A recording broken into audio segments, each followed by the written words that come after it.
This defensive back story for LSU really starting to take shape as people starting to recognize. I think it was probably Brian Kelly's presser earlier this week that may have tipped them off. And then yesterday in the SEC teleconference, he was asked a couple of times about the availability of his DBs and who was going to be an option for them this weekend.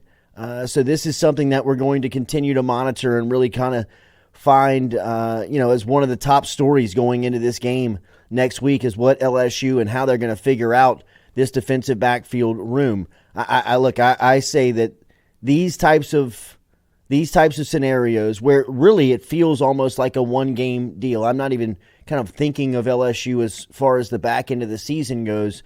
Really and truly just in this moment in the Bama game, you're thinking these are moments and these are opportunities that create memories for players, right? Good or bad.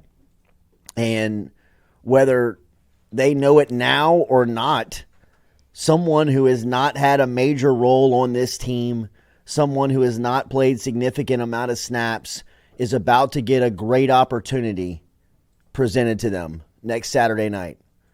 I don't know if it's going to be a starting role. I don't know if it's going to be in a sub. I don't know if it's going to be in some type of package, but whoever is available for LSU, and I'm talking names like LaTerrence Welsh and Jeremiah Hughes and Ashton Stamps, guys and true freshmen that just a year ago were playing high school football. Welsh was on campus here at LSU, but a very young player with limited experience. The other two guys in Hughes and Stamps were playing high school football last year at this time. And for the state of the room and where it is, whether Denver Harris and Deuce Chestnut are available next Saturday night, and it does not feel like Chestnut will be, I still am optimistic that Denver Harris will be available. There's still going to be opportunities for guys that have not had a major impact on this team to create one on a huge stage, and that is what the beautiful part about sports is, right? Like, to me, this is what makes sports, athletics, competition. It draws you to it as a youngster, and if you're able to continue to play it into your young adulthood and into your profession, what an incredible opportunity! What an incredible job and life that is. But at the baseline of it, it's about getting an opportunity and either shining or getting crushed. And for LSU in their defensive backfield next Saturday night, that's kind of the deal. I mean, that's where they are. I mean, you can sense when Brian Kelly talks about the room. You can sense when the players are asked about the room. You can hear in the voice when people talk about LSU from a national standpoint. LSU has been a trending school for the past couple of weeks, a trending program where people are starting to buy back their stock on LSU and looking at the potential of a postseason team that is starting to exist again. They're answering some questions on the defensive side of the ball that, early on you were thinking, well, if they can't get some of these issues capped, then it doesn't matter how good you are offensively, which is a shame because they're monumentally, they're great. They're once in a decade, once in a 5 years. Now, LSU, for whatever reason, I think the football gods are just serving them offense every 5 years because of the ice ages and the dark ages that you had to go through for a better part of a decade. So here you are with another stat-setting, record-setting offense and a defense that's slowly starting to figure it out. But from the defensive backfield standpoint, there's not a lot that you can do from an improvement. When Pete Jenkins got in, he looked at some of the rotations and said, why aren't you playing Parashan more? Why isn't Braden Swinson on the field more? Why aren't you playing Jordan Jefferson more? Why aren't you moved up on the line of scrimmage? Like, those low-hanging fruit type of suggestions have turned out to be, almost game-changing type moves that LSU has made. I don't think you can make those moves in the defensive backfield. In fact, I know you can't, right? I mean, there's not this selection of different talent that you can play. There's not this alignment that you can play. I know that, they've been criticized of playing 10, 12, 15 yards off the ball, which I get. But, if you're not going to play the guys that can predominantly play man, then I guess you have to play that type of scheme. But if you throw Welch, you throw a guy like Harris, somebody out there that can do that, then, you would wonder, why not play to the strength of their skill set? But either way, next Saturday night, LSU is going to have opportunities for young players and players that have not made an instant impact on this team to create that. Because the game plan simply for Alabama is going to be attack the secondary. One thing that Jalen Milroe does well is that he does push the ball down the field. He throws the deep ball well. And, if you're talking about just putting him in a shotgun, letting him catch snap and 2 steps in a hitch and throw it, LSU could be in a spot where they're going to have to guard. They're going to have to cover. They're going to have to make plays on the back end of the defense that up to this point has proven just nearly impossible. So I'm looking at this game again, still 9 days out, as a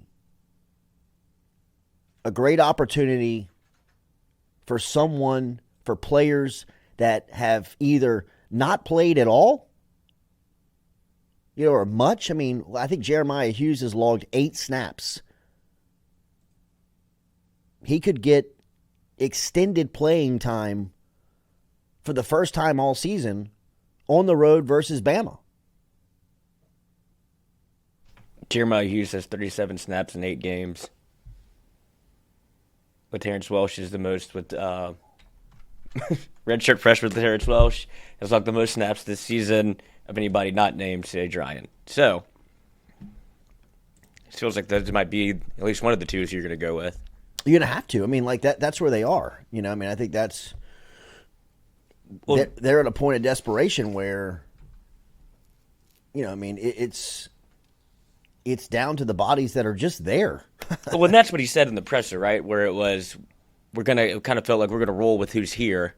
But why, if there was ever a time to get this right, like why keep them on the team if you're not going to bring them back? I'm talking about Denver Harris and Deuce Chestnut, obviously. I mean, like what do you either like carrot meet stick? Like you're just dangling it out there, and I guess you just let them keep running until you find out something that they figured it out. But is it going to be a 2-week trial? Now they're going to have to figure it out in the bye week, and then they start practicing again next week? Or is it just they're not going to play? Well, I mean, I would imagine we'd find out more of that next week, when you'll learn the status. If they're back on the team and they're back practicing again, that would tell me that they're going to play just because of, again, desperation, right? Players, you need them. You need bodies. And those two guys, if I'm voting, I think I saw our poll question is, will Denver Harris and Deuce Chestnut return for Alabama? You got a couple of options. Yes, no, just Deuce, just Denver. I voted just Denver. The things that I have learned and heard about Chestnut is that, he's far away from the program. Right. The stuff that's going on with Harris, while very frustrating, it's still about being able to follow the rules of the program, and I don't think that this is continuous. I think that this is something that happened at one stint that's being penalized and punished throughout the season. But there is something more to it of why he's not with the team. I mean, at this point, he should be in the program practicing and a part of the drills. And I think next week will be very telling for what the status and what the future of Denver Harris looks like, right? I mean, if he's back with the team, then I think that, he's an option for Saturday night. If he's not, I would read more into what the future of Harris looks like to the LSU and to the program, to football, because that's the other thing is for both Deuce Chestnut and Denver Harris, you've already used your one time transfer portal where if you try to leave again, you'll have to sit out a year, and now your career is in jeopardy of, okay, you started off as whether highly touted for Deuce Chestnut, you were a freshman, like All-American by some standards. For Denver Harris, you were a 5-star corner that came in and was halfway through the year was a freshman All-American by on 3. So you're squandering potential here. So it seems like BK does kind of have you by the nutsack a little bit to where, all right, you don't want to play by the rules, where are you going to go? True. And I would now spin And now they're going, well, yes, it's a good old Mexican standoff. This game last year, Harris was he was targeted 12 times and gave up 25 yards against Alabama. He was primarily locked in to Jermaine Burton. If you signed him for one reason and you signed him for one skill set, it would be to play man-to-man defense against some of the high-end receivers in the league. Has he proven up to this point that he can do that consistently? No, nobody has on this team. But come next Saturday night, you're going to have to find somebody that's going to have to be able to lock in and guard. And whoever those options are, my point is that somebody's getting a great chance to create a start of a legacy here at LSU in the defensive backfield, because they are there. They are at a point of desperation. I mean, during Wilson Alexander's question to Brian Kelly earlier this week, you could see it. I mean, like, he stepped away from the podium. He's like scratching the back of his head. I mean, he's just like, I don't know what else to tell you. You know what I mean? Like, he's like, let's run through it again. Right. You know what I mean? Like, let's do this again. One more time. Can you pull this for? I mean, like, it is a very telling answer to just how. I think this is 10. Okay. You know what I mean? Wilson Alexander's like, kind of like, one more time, coach, on the defensive backfield room. You know what I mean? He's like, all right, look, man, this is kind of what our meetings sound like and look like. If you want a little bit of a peek behind the curtain, here's where we are from the spot of that point of view. Here's Kelly earlier this week. And as y'all try to figure out exactly what cornerback's going to look like for the Bama game and then moving forward, of course, as well, just what kind of progress are you seeing in terms of the whole secondary playing the ball in the air and getting better in that regard? Yeah. Well, I mean, I don't know what our interceptions were leading in the secondary, but He did find a positive spin. 3 interceptions in the back end of our defense. We got 2 or 3 PBUs. Clearly, against,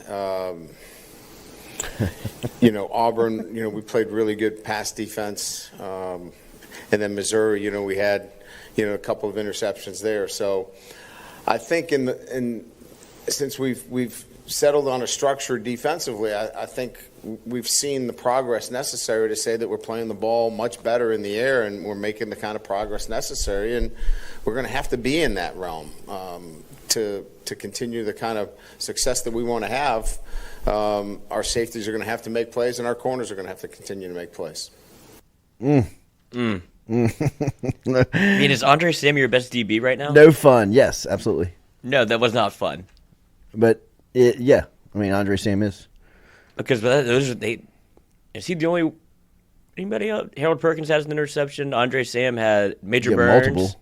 And then Andre Sam has multiple interceptions. I don't think anybody else is. Zy Alexander. Deuce Chestnut had one against Florida State. Yeah, Zy Alexander got one, but ultimately that was not worth it. Feels like. Yeah, I mean. Last play of the half. It's. He saw the end zone. They need bodies. They need people to be eligible. They need people in the room, and I think whoever's in that room is going to get a chance. And somebody's going to get an extended opportunity against Alabama next Saturday night in prime time against a top 10 team. Become an absolute legend And if you step up. You can get it going, man. I mean, it is. And look, man, I see people in the chat like, Denver isn't it, Jordy. Jordy, take the Denver Harris goggles. Like, I'm not sweating Denver Harris. I'm just telling you the status of where the kid is and that they need warm bodies. And if he's there, he still may be one of the top options on the board. Am I telling you that he's an All-American and a first-round pick? No. I mean, but I'm telling you that LSU is so depleted at defensive back that they need options and bodies, and that still, I know some people don't want to hear this, he's their best cover guy. I know he's not proven to do it well. He's not had consistent opportunities all year to do that. Does everybody hear what I'm saying into the mic? I'm not telling you that Denver Harris is going to be the first pick in the draft. I'm not telling you that he's an All-American and should be their starting corner. I'm telling you right now, LSU doesn't have options. I mean, yeah, Lil J and I were picking up a smoothie this morning. The guy behind the counter said, "What do you think about the game next Saturday night?" And I was like, they need to find DBs, right? I mean, on the way out, I was like, they'd start Jay. I mean, he'd get a shot. And I mean, he can't play there. It's just they're looking at guys that, it's anybody. If you would have told Brian Kelly in the middle of the summer Jeremiah Hughes is going to play extended reps during the Alabama game, he'd have probably been like, we're in trouble.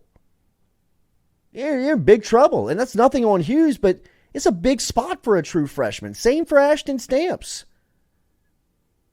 At this point, you would think that LaTerrence Welsh is ready for this opportunity. You would think that some of the DBs that have experience would be ready for this opportunity. But this is an enormous stage to continue to cut your teeth in college football on.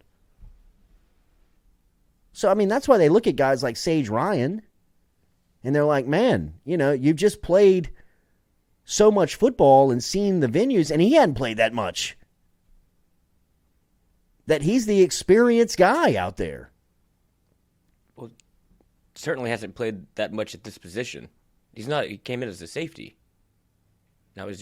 He was your other corner opposite Zach Alexander. Now he kind of slides into the one role. And that's the reason for the conversation, right? Is because if Zach Alexander's out, you start looking around the room going, you haven't played. And by haven't played, y'all haven't played corner. Everybody I turn to, Ashton Stamps is a converted safety. They just don't, they're thin in the defensive back room, and that's why this conversation continues to come up, because you're looking for warm bodies, because everybody that you got was out the transfer portal. All four, and they're gone. We're hurt. Jason Brumfield, now it's a big spot for a freshman. We was yelling, play the young guys earlier. Yeah, so they could be ready for these games. See how that works? That's why you play them. So when you get here, you're not desperate and say, yo, true freshman, get in there. We're like, wow, I hadn't played all year. Yeah, well, you had great opportunities to play them against Grambling. You had great opportunities to play them earlier in the season when, you weren't getting the production from the starters, from the high-end guys. Now you're at a desperate moment where you look at them and you say, hey, yeah, now's the time. Would you rather them cut their teeth in Tuscaloosa or cut their teeth in September versus Grambling? It's roster management. That's what that goes to.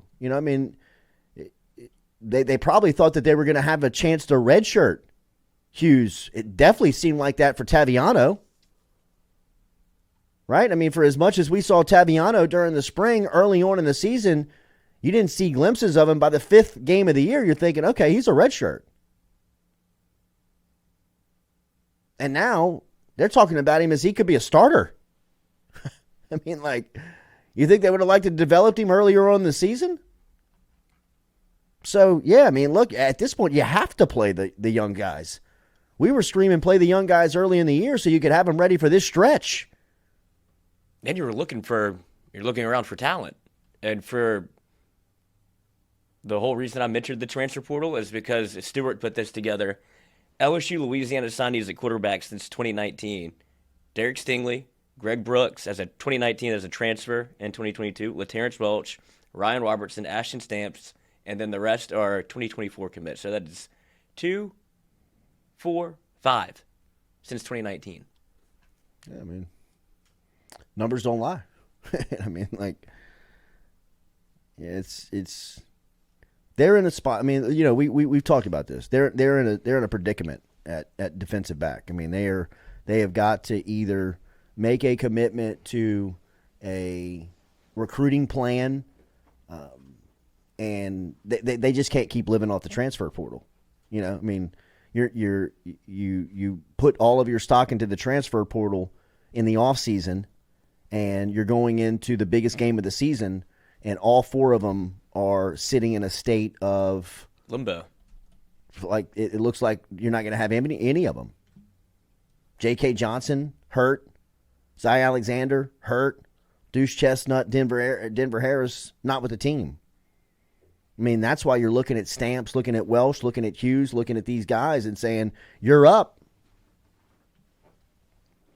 Just would have been better if they would have been playing early in the season so they wouldn't have asked, you know, what's it going to be like when we get there?